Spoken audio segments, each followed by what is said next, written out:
Aujourd'hui, j'ai eu envie de dialoguer avec Yascha Mounk, qui sort un livre aux éditions de l'Observatoire qui s'appelle La Grande Expérience, qui est une réponse argumentée, solide, absolument à la fois brillante comme il peut l'être et en même temps très tout sauf naïve à la théorie du grand remplacement. C'est un intellectuel particulier, Yascha Mounk, parce que vraiment il est à cheval sur 3 pays, l'Allemagne, la France, les États-Unis. Il connaît aussi bien ces 3 débats et il nous apporte des nuances, une complexité qu'on entend rarement de la part d'un intellectuel qui vit aux États-Unis. Et il a beaucoup, beaucoup de choses à nous apprendre parfois aussi sur nous-mêmes. Donc c'est un vrai plaisir de l'écouter et de dialoguer avec lui. À tout de suite. Yascha Mounk, bonjour. Bonjour. On est très heureux de vous recevoir dans cette édition de Franc-Tireur parce que d'abord, vous avez écrit plusieurs livres très, très importants sur la crise de la démocratie, sur la montée des populismes, notamment Le peuple contre la démocratie, qui a été un best-seller. Et vous êtes l'un des rares intellectuels qui pouvait intervenir aussi bien dans le débat français qu'allemand qu'américain. Et vous êtes peut-être le plus français des intellectuels aux États-Unis pour nous, parce que vous portez justement des valeurs assez universalistes qui évidemment sont beaucoup plus courageuses aux États-Unis à porter qu'en France. Et votre dernier livre, La Grande Expérience, est très précieux parce qu'il analyse justement l'envie de faire société. Vous proposez vraiment une vision constructive, réaliste et non naïve de comment essayer de faire société dans des sociétés multiethniques face aux partisans du grand remplacement. Ma première question, c'est vous demander est-ce que vous sentez cette peur de la même manière dans les 3 pays. En Allemagne, en France et aux États-Unis, vous diriez que la peur du grand remplacement s'exprime, et est-ce qu'elle s'exprime de la même manière? C'est intéressant. Je crois qu'en Allemagne, il y a cette peur un peu moins. D'une certaine manière, c'est quand même intéressant que l'Allemagne, c'est un des pays qui marche le mieux pour le moment. Je suis toujours plutôt pessimiste sur l'Allemagne. Je trouve que beaucoup de fois, le pays est beaucoup loué et j'ai tendance à être plus sceptique. Mais si on regarde par exemple les dernières élections en Allemagne, on n'a pas l'impression que la majorité du peuple soit très inquiète de la situation actuelle du pays. Il y a eu 10% environ pour le parti de l'extrême droite, la AfD, mais le 90% a voté pour des partis modérés qui ont un discours pas particulièrement de peur. Par contre, vous racontez une anecdote au début de votre livre qui montre que il y a toujours ce populisme et ce complotisme qui peut exister même en Allemagne sur la peur du grand remplacement, puisque vous-même, vous avez été présenté comme un artisan d'un grand complot avec Angela Merkel visant à remplacer la population allemande. C'est vrai, ça existe certainement. Alors moi, j'ai parlé tout à fait de ce mot, de ce concept de la grande expérience dans un entretien avec une grande chaîne publique de télévision en Allemagne. Et ça a été interprété comme si j'avais admis que moi et Angela Merkel, qui était à l'époque la chancelière, ensemble étaient des complotistes qui voulaient faire submerger le peuple allemand. Alors peut-être on va parler de pourquoi la grande expérience n'est pas la même chose que le remplacement et de quoi je me référais. Alors il existe certainement toute une partie d'opinion publique qui pense ça, mais c'est quand même minoritaire. Aux États-Unis, je crois que c'est un pays très divisé, où c'est presque impossible de parler des vrais problèmes qui amènent parfois la diversité ethnique et religieuse dans une moitié du pays, dans la moitié qui domine quand même la culture et les médias. Et de l'autre côté, ça devient quand même mis en avant de manière de plus en plus extrême par des politiciens comme Donald Trump et les républicains. Alors du coup, il y a les médias dans lesquels on parle du grand remplacement de manière même extrême, et d'un autre côté, des médias où certainement on ne parle jamais d'un concept comme le grand remplacement, que moi aussi je trouve fausse, mais même on ne peut pas du tout parler des problèmes qui peuvent vraiment exister. En France, je trouve que peut-être il y a une forme un peu plus modérée de cette peur qui pourtant est beaucoup dans le mainstream. C'est-à-dire que le fait que la diversité amène des problèmes à la démocratie est beaucoup ressenti par la majorité de la population et domine le discours public dans tous les côtés de la société et du spectre politique. Pas de la même manière, mais tout le monde en parle. Au moins, on peut en parler. On peut en parler et on peut encore se parler, ce qui est plus difficile vu la polarisation aux États-Unis. Mais qu'est-ce que vous entendez justement par grande expérience à opposer au grand remplacement? Parce que vous ne défendez pas une vision irénique, naïve du multiculturalisme. Vous savez que le multiculturalisme apporte des défis. Vous voulez plutôt cultiver quand même le commun. C'est ça que vous appelez la grande expérience? Oui, alors, pour commencer, c'est juste un constat de la réalité. C'est-à-dire, l'idée de grand remplacement en 3 idées. Le premier, c'est qu'on est arrivé à la diversité qu'on voit aujourd'hui dans notre société par un processus conscient des élites. C'est-à-dire qu'il y avait des politiciens qui n'aimaient pas le peuple de souche et ils ont fait un complot pour le remplacer. Et que c'était des décisions prises de manière très consciente. La deuxième partie de qu'est-ce que serait le grand remplacement, c'est l'idée que ça va forcément amener à une catastrophe. Que, comme dirait quelqu'un comme Éric Zemmour, c'est le suicide français, l'arrivée d'autres gens avec d'autres traditions culturelles ou religieuses, soit forcément la fin de la France. Et troisième, que du coup, la seule réponse possible serait de mettre fin à ces processus et en particulier de revenir à une homogénéité qui existait dans le passé. Alors moi, je m'oppose à ces 3 propos avec le concept de grande expérience qui dit, premièrement, qu'en fait, si on regarde l'histoire de l'immigration, beaucoup de fois, ce n'était pas les choix très conscients. Si on regarde en Allemagne, par exemple, l'arrivée des Gastarbeiter, des ouvriers qui étaient dites être juste en visite pendant les années 50-60, était pour des raisons spécifiques économiques, parce qu'on en avait besoin dans les usines, et il y avait la fiction partagée par les plus grandes élites politiques qu'après quelques années, ils repartiraient. Ça ne rend pas la situation plus facile, parce que ça veut dire qu'en fait, qu'on n'a pas vraiment un modèle. On n'a jamais vraiment réfléchi de qu'est-ce qu'on doit faire pour faire fonctionner cette société. C'est un des enjeux de ce moment, mais ce n'est pas du tout vrai que c'était un complot par le conservateur Konrad Adenauer, par exemple, pour faire plus multiethnique que l'Allemagne. Ça n'existait pas. Le deuxième point, c'est qu'on n'a pas de choix dans ce moment-là. C'est-à-dire, on peut très bien discuter de la bonne politique d'immigration à mener. On peut très bien dire, en tant que pays souverain, on ne veut plus d'immigration. Très bien. Mais en tout cas, on aura beaucoup de personnes qui sont déjà citoyens français, qui ont déjà un titre légal pour vivre dans ce pays, qui viennent d'autres cultures d'origine, qui ont de différentes croyances religieuses. Du coup, la seule manière d'abandonner la grande expérience, ça serait une guerre civile, ça serait une forme de domination terrible, ça serait un génocide. Et c'est ni pratique ni moralement tolérable. Et du coup, troisièmement, il nous faut un optimisme, qui pour moi, heureusement, vient de manière naturelle. C'est-à-dire qu'il y a des grands problèmes dont nous devons parler. On est dans une situation inédite, ce qui est toujours difficile, mais on peut avoir du succès. On peut créer une société avec une culture commune. Alors, c'est une grande expérience, pas dans le sens dans lequel le prof de chimie fait une expérience au collège et il sait qu'est-ce qu'on sera le résultat. C'est une grande expérience comme la Révolution française était une grande expérience, comme la fondation de la République américaine était une grande expérience. C'est inédit, on ne sait pas exactement qu'est-ce que c'est le résultat. Le risque de faillite est vrai, mais il faut que nous, ensemble, trouvons une manière de le faire fonctionner. On a vraiment le sentiment dans le débat français qu'on navigue entre 2 excès. L'excès de ceux qui effectivement vendent de l'illusion populiste en expliquant qu'on pourrait faire repartir soudainement la marche de l'histoire en arrière, qu'on pourrait revenir à des sociétés monoethniques, homogènes et que tous nos problèmes seraient réglés, ce qui ne passerait que par un génocide ou par des solutions qui ne sont pas applicables et qui seraient indignes et monstrueuses.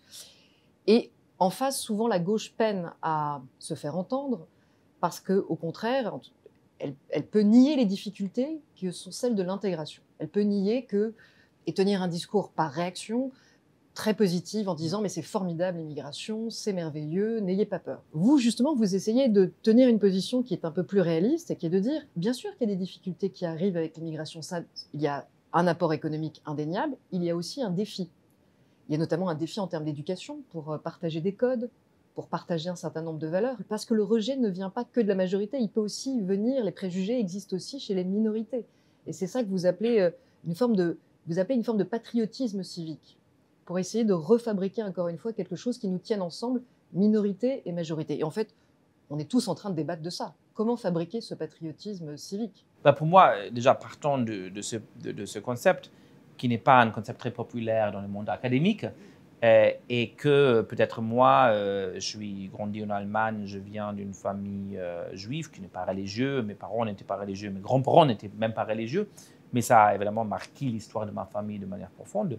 Alors du coup, l'idée du patriotisme ne me vient pas de manière particulièrement naturelle.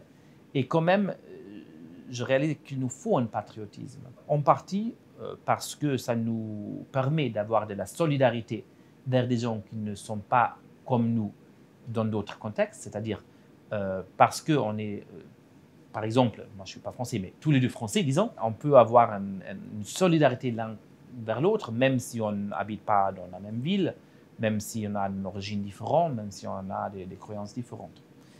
Et deuxièmement, j'ai remarqué que pendant la longue période dans laquelle beaucoup de gens ne voulaient pas accepter un patriotisme, c'était l'extrême droite. C'était les gens avec une conception du nationalisme exclusif qui disaient que si vous n'êtes pas de la même ethnicité, vous ne pouvez pas faire partie de ce pays, qui ont utilisé toutes ces émotions pour se servir de leur propre cause politique, comme Donald Trump aux États-Unis, comme Narendra Modi en Inde. Alors je crois qu'il nous faut un patriotisme qui soit inclusif, qui peut être une base de notre société. Alors, qu'est-ce que c'est la nature de ce patriotisme? Pour moi, il y a un patriotisme civique qui est très important. C'est-à-dire qu'une partie de qu'est-ce que c'est d'être fier d'être français, c'est d'être fier de la Révolution française, des valeurs républicaines, de l'idée de l'universalisme, de l'idée du sécularisme, de la laïcité. Et tout ça fait une partie importante d'être patriote français. Mais en fait, et j'ai un peu changé l'idée là-dessus, ce n'est pas assez. Et pourquoi ce n'est pas assez? Pour deux raisons. La première, c'est que la majorité de la population n'est pas tellement politique. Oui, peut-être qu'ils ont un attachement aux valeurs de la République, mais ils ne pensent pas tout le temps de la politique. Et s'ils aiment leur pays, ce n'est pas parce qu'ils connaissent très bien la Constitution française ou parce qu'ils pensent toujours des valeurs que nous avons en commun. C'est quelque chose de plus concret, de moins politique. Et le deuxième, c'est que la Constitution autrichienne, par exemple, est assez similaire à la Constitution allemande. Alors du coup, si la base du patriotisme autrichien serait la Constitution, les valeurs politiques civiques, un patriote autrichien devrait aussi être un patriote allemand, ce qui est clairement fausse. Alors il y a aussi une autre dimension qui est culturelle. Et cette dimension culturelle, elle fait référence à la grande histoire d'une grande nation comme la France. Elle fait référence aux grands penseurs de la France, de Racine à Voltaire, à Benjamin Constant, à d'autres. Mais elle doit aussi faire référence à la culture vécue que nous partageons dans le jour au jour, aujourd'hui. Parce que pour la grande majorité des Français, qu'est-ce que c'est l'amour de la France? C'est l'amour de leur ville, des paysages, de la culture, de la musique, haute mais aussi populaire. Comment vous pouvez le faire vivre, ce sentiment patriotique au quotidien? Parce que de fait, les paysages sont là. On discute beaucoup en France de la gastronomie, parce que justement, on essaie de se rassembler autour de la gastronomie. Et beaucoup de débats ces dernières années, c'est à propos de gens qui ne veulent plus partager la même table, parce que, à cause des interdits religieux, ils demandent des exceptions dans les cantines scolaires. Et c'est ça qui souvent crispe beaucoup des Français qui ont peur du grand remplacement, parce qu'ils ont le sentiment que justement, une part de ce qui fait le commun, notamment l'amour pour la gastronomie, disparaît au profit d'identités religieuses plus dures. Mais je dois dire que sur ce point-là, je suis beaucoup plus optimiste que beaucoup de Français. Et c'est peut-être le fait que je connais moins le pays, mais je crois en fait c'est le fait d'avoir un regard un peu de l'étranger à ce pays. J'y passe beaucoup de temps, pas jusqu'à Paris. Et j'ai l'impression qu'il y a une culture vécue qui est partagée par la grande majorité des Français. Pas par tous les Français, et c'est un problème. Mais la grande majorité des Français, s'ils soient Français de souche, s'ils soient Français issus d'immigration, partagent un attachement à la culture vécue du pays. Et aujourd'hui, je crois que ce n'est pas juste que le Français de souche qui a une grande appréciation du fromage français, par exemple, et ça n'est pas juste que le Français issu de l'immigration qui a un grand attachement au Nîmes ou au couscous royal. Et alors du coup, la culture évolue toujours. Elle a toujours évolué. Moi, j'étais beaucoup frappé il y a quelques mois, en lisant le journal, on me disait que le créateur de tiramisu vient de mourir. Et pour moi, j'aime l'Italie, je la connais très bien. Je me suis dit, mais le tiramisu, c'est un repas italien qui existe depuis toujours. Non, il a été inventé à la fin des années 70 dans un restaurant de Turin. C'est une création très récente qui est devenue une partie de la culture italienne partagée et que nous tous associons aujourd'hui avec l'Italie. De la même manière, dans son temps, ce qui est considéré la gastronomie française ne sera exactement la même chose qu'aujourd'hui. Mais il y aura, bien entendu, encore le foie gras et le vin et les fromages et la blanquette de veau.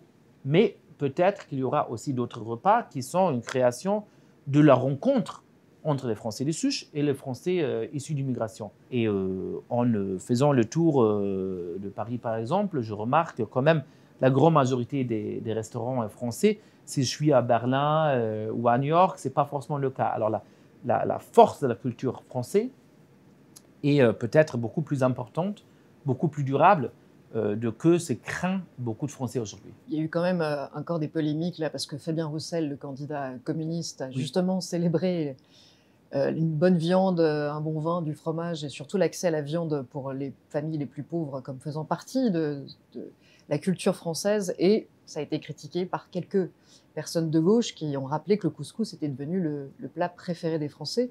Et tout ça coexiste au fond, pas si mal à part en dehors des polémiques politiciennes. Ouais, c'était une controverse absurde de problématiser ce qu'il a dit parce que c'était clair. Je ne suis pas du tout communiste, je ne suis pas d'accord avec lui sur beaucoup de choses, j'imagine. Mais c'était clairement dit dans un contexte social où il voulait dire c'est important que tout le monde dans notre pays ait l'argent pour avoir des beaux repas, pour manger de la bonne manière. Et après ça, évidemment, qu'il y aura le végan qui ne veut pas manger de la viande ou le musulman qui ne veut pas boire du vin. Et c'est très bien s'ils choisissent d'utiliser leurs argent pour manger des différentes choses. Je n'imagine pas que ce politicien voulait dire que si chez vous, vous ne boivez pas de vin, vous n'êtes pas un bon Français. Mais évidemment qu'une partie de la culture française importante, c'est le vin, c'est la viande, et c'est un propos complètement normal d'un politicien qui se base beaucoup sur les propos sociaux qui sont très importants, de dire il faut que tout le monde dans ce pays ait l'argent pour acheter ces choses-là. En France, on voit assez bien pourquoi ces crispations sont montées. On sort d'années d'attentats islamistes. Il y a eu beaucoup de revendications très radicales portées par des groupes religieux intégristes qui ont essayé de renégocier justement le fait de manger ensemble, le fait de vivre ensemble. Et ça a fini par agacer une part importante de la population. Aux États-Unis, il y a aussi la peur du grand remplacement. D'ailleurs, souvent en citant désormais Renaud Camus, et donc qui lui-même l'a plutôt importé des États-Unis. Donc il y a des allers-retours assez nocifs là, entre certains intellectuels d'extrême droite français comme le wokisme et américains. Et quand même aussi au départ d'une certaine manière influencé, même s'il y a une réaction à ça en partie, des penseurs français par comme la French Foucault. Theory. Voilà. Donc il y a des échanges et du côté de la gauche radicale et du côté de la droite radicale où on perd beaucoup en subtilité intellectuelle à chaque aller-retour. On a l'impression vrai, hein, ouais. entre chaque traduction perd beaucoup de son original. Chaque fois qu'on traverse l'Atlantique, on perd. Foucault a beaucoup perdu en étant métabolisé aux États-Unis et renvoyé ici. Et inversement, les théories racialistes blanches américaines qui ont été importées ici et traduites par la théorie du grand remplacement sont maintenant renvoyées aux États-Unis. Mais aux États-Unis, parlez-nous, pour nous sortir un peu de cette présidentielle française, parlez-nous un peu de quelle est la peur. Là-bas, ce n'est pas la peur de l'islam, spécialement des musulmans, ça s'est un peu calmé après le 11 septembre, c'est plutôt la peur du grand remplacement démographique latino. Et de fait, c'est vrai qu'il y a des lieux aux États-Unis où aujourd'hui on n'entend plus parler anglais, on n'entend parler que espagnol. Et c'est une grande crainte. Est-ce que c'est utilisé beaucoup par la droite populiste pour donner le sentiment? Il y a beaucoup de chiffres qui sont agités dans les années. On dit qu'en 2030, par exemple, il y aurait 110 millions d'Américains qui seraient hispaniques et que ça changerait durablement le pays. Il y a deux côtés différents peut-être. Une, c'est la crainte que les gens ne s'intègrent pas, qu'il y ait plus d'assimilation. Et sur ça, les études pour les États-Unis sont assez claires que c'est faux. Alors, il y a toujours des quartiers qui sont très dominés par certaines ethnicités, comme les quartiers latinos, mais aussi, par exemple, le Chinatown dans beaucoup de villes américaines. Et certainement pour un Européen, c'est très remarquable de les voir la première fois. Mais en fait, il y a des études très convaincantes qui montrent que le processus de l'intégration est très vite, particulièrement sur le point de vue du langage. Par exemple, il y a beaucoup d'immigrés qui arrivent des pays très pauvres, qui n'ont pas eu beaucoup d'éducation, qui même s'ils arrivent à l'âge de 25 ans, peut-être vont jamais vraiment apprendre l'anglais. Et c'est un problème. Mais déjà dans la deuxième génération de leurs enfants, on voit qu'ils parlent les deux langues. Beaucoup de fois, leurs parents leur parlent en espagnol ou en chinois, mais ils préfèrent répondre même dans la maison en anglais. Et parmi ses amis, ils parlent toujours anglais. Après ça, il y a la troisième génération des enfants de ces gens-là. Et là, dans le 99% de fois, ils ne parlent même plus la langue d'origine. Mais parce qu'il y a une immigration continue, les Chinatown existent toujours.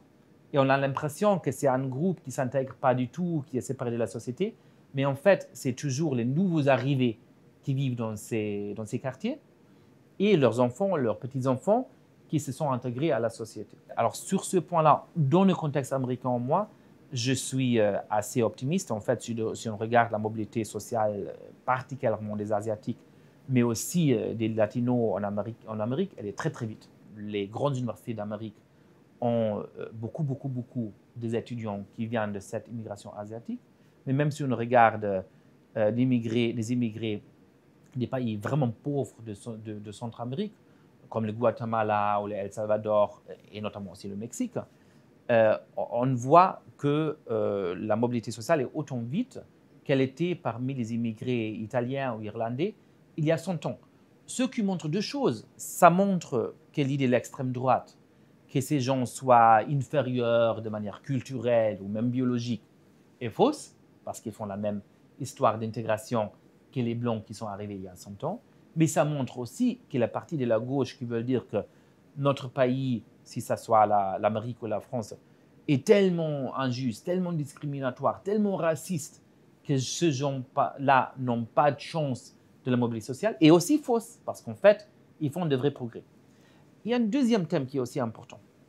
Et ça, c'est l'idée qui est consensus en Amérique. Ce n'est pas du tout controversé, c'est plus ou moins tout le monde qui croit. En fait, il y a peu d'idées aujourd'hui qui sont répandues par la droite et la gauche américaine, mais sur ce point-là, ils sont d'accord.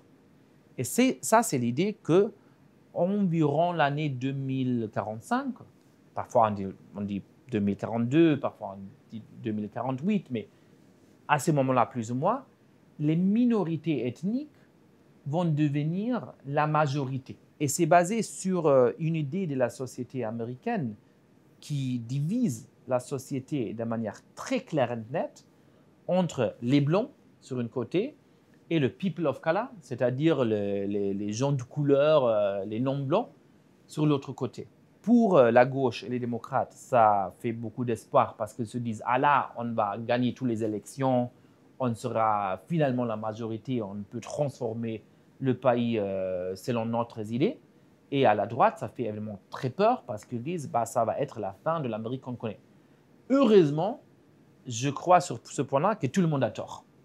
C'est-à-dire que ça ne reflète pas du tout la réalité sociologique dans laquelle il y a par exemple de plus en plus de couples mixtes, dans laquelle quelqu'un qui a un grand-parent qui vient du Mexique et 3 grands-parents qui viennent de l'Europe ne se dit pas être une person of color. Eux que notamment sur l'échelle politique, on ne voit pas du tout que l'ethnicité décide complètement pour qui quelqu'un va voter. En fait, en 2020, la seule raison pour laquelle Joe Biden a gagné les élections présidentielles, c'est parce qu'il a eu un score beaucoup plus élevé parmi les blanches que Hillary Clinton 4 ans avant.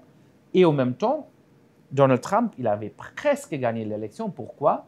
Parce qu'il a fait des vrais progrès parmi les Noirs, parmi les Asiatiques et particulièrement parmi les Hispaniques qui maintenant sont presque à 50% pour les républicains dans certaines parties de l'État. Je trouve que c'est un des aspects les plus passionnants de votre livre. C'est le chapitre qui s'appelle « La démographie n'est pas un destin ». Et vous nous éclairez beaucoup comme Français sur un peu comment l'identité politique a impacté la polarisation américaine.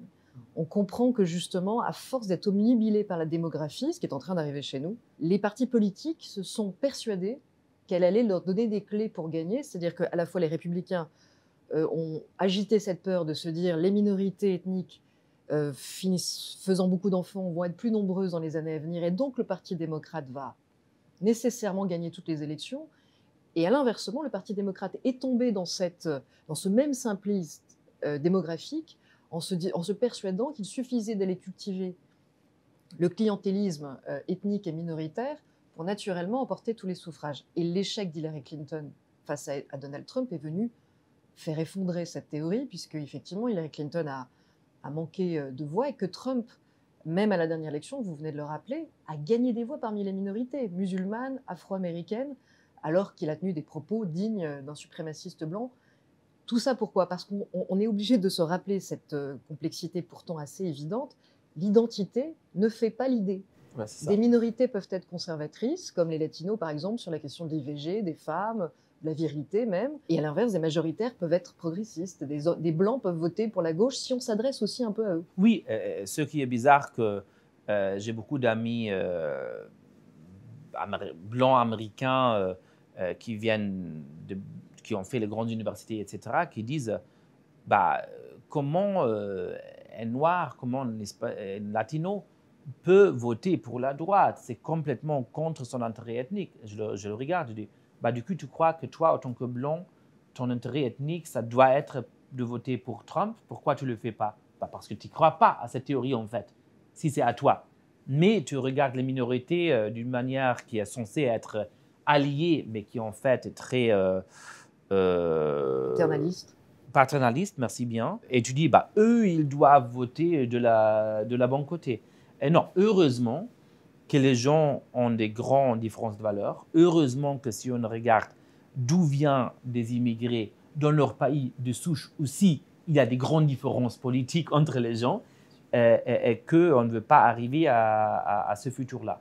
Alors pour moi, l'idée que la démographie et le destin est très dangereux politiquement parce que ça fait commettre des grandes erreurs aux démocrates qui vont permettre, par exemple, peut-être à Donald Trump d'être réélu comme président américain dans quelques ans, mais c'est aussi très dangereux parce que ça fait la vision d'une société dans laquelle moi, je ne veux pas vivre.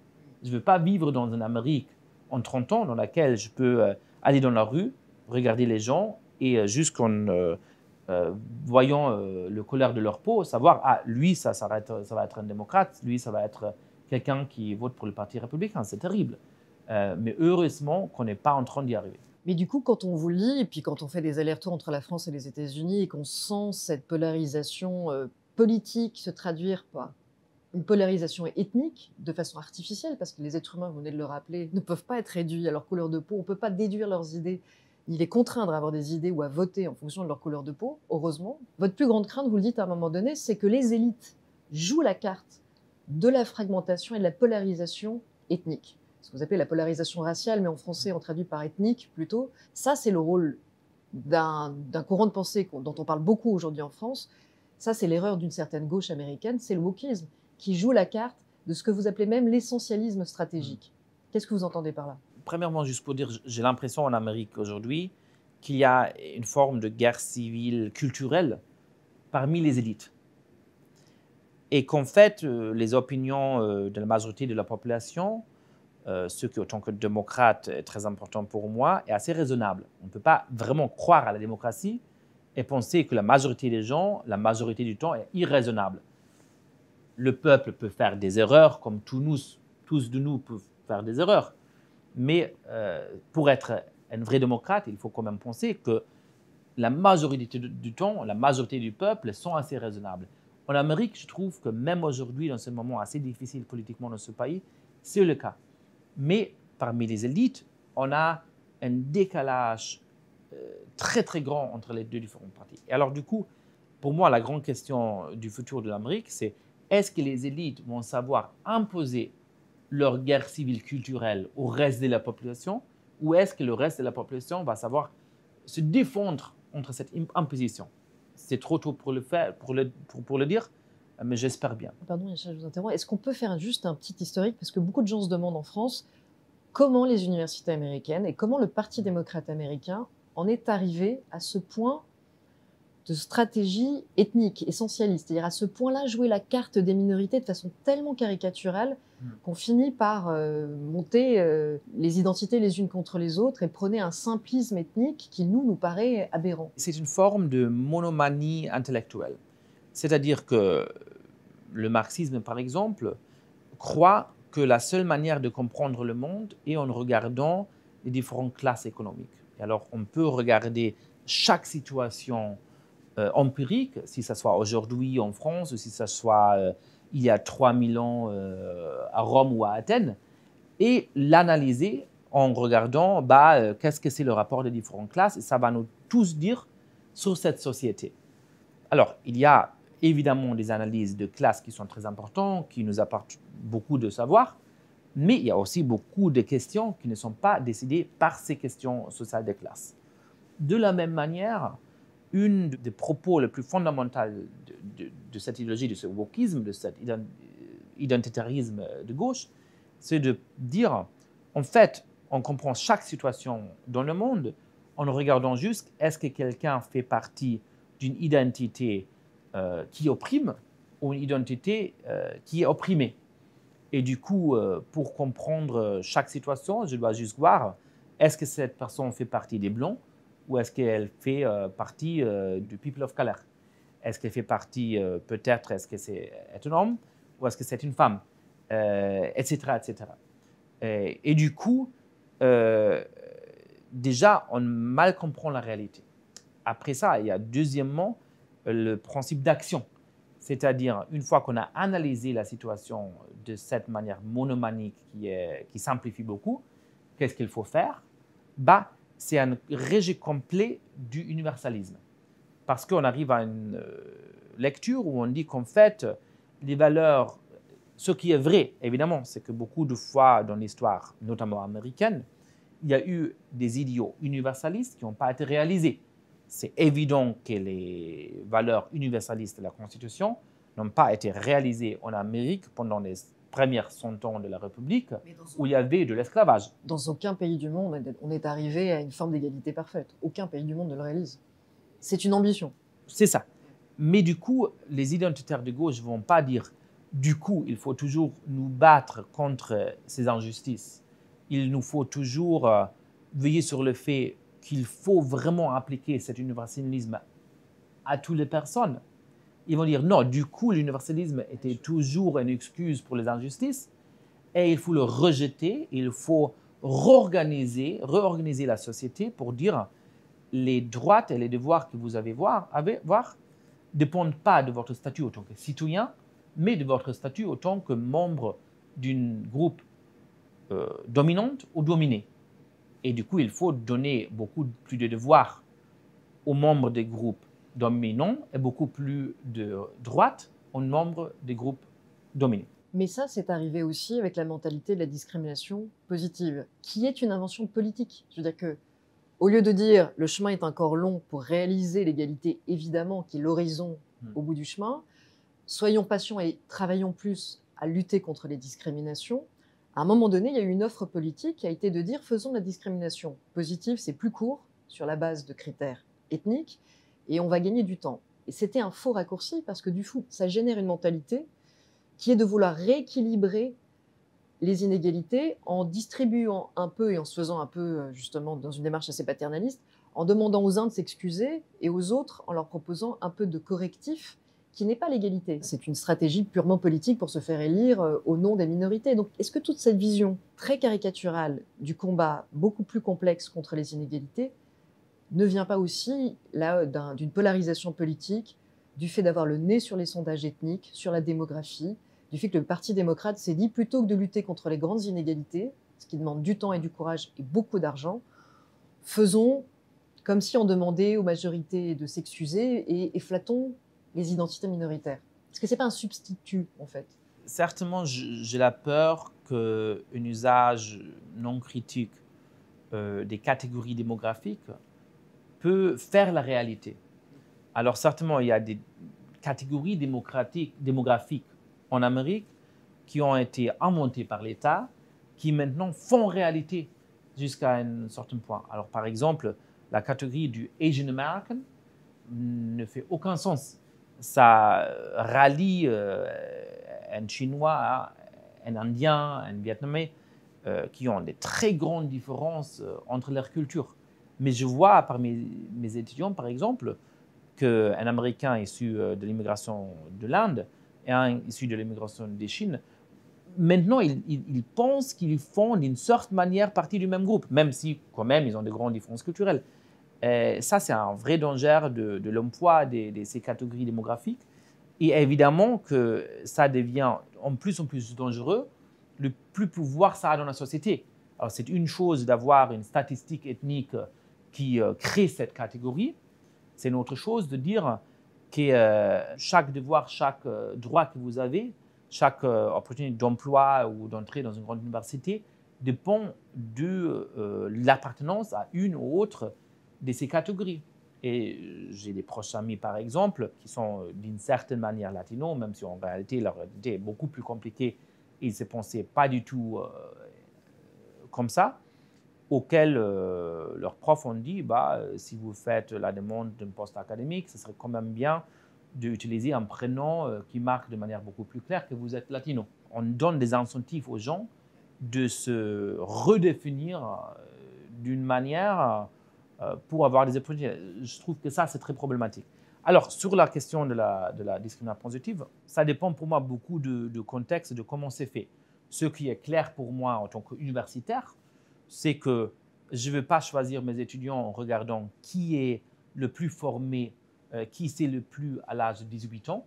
Je veux regarder qui a le plus de talent, qui a le plus intelligent, qui va être le plus intéressant dans 5 ou 10 ans.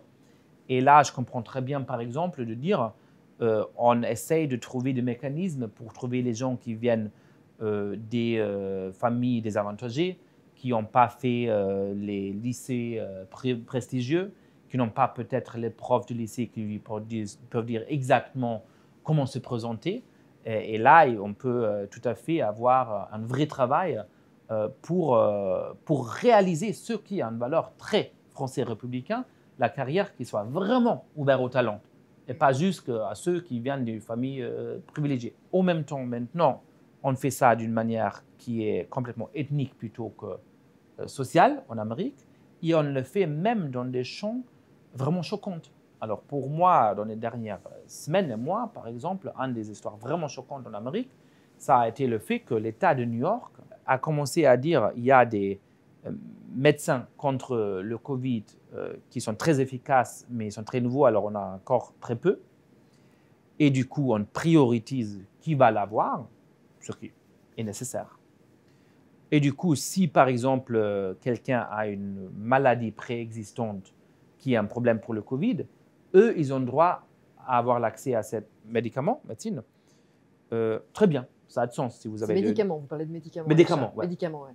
Mais ils ont aussi dit, en réalité, si vous n'avez pas une maladie préexistante, mais que vous n'êtes pas blanc, vous avez le droit d'accès à ce médicament. Si vous n'avez pas d'autres maladies, si vous êtes blanc, vous n'avez pas de droit à accéder à ce médicament. Ce qui est une absurdité médicale, parce que, par exemple, les New-Yorkais d'origine asiatique ont eu moins de cas sérieux, moins de morts pendant la pandémie que des New-Yorkais blancs.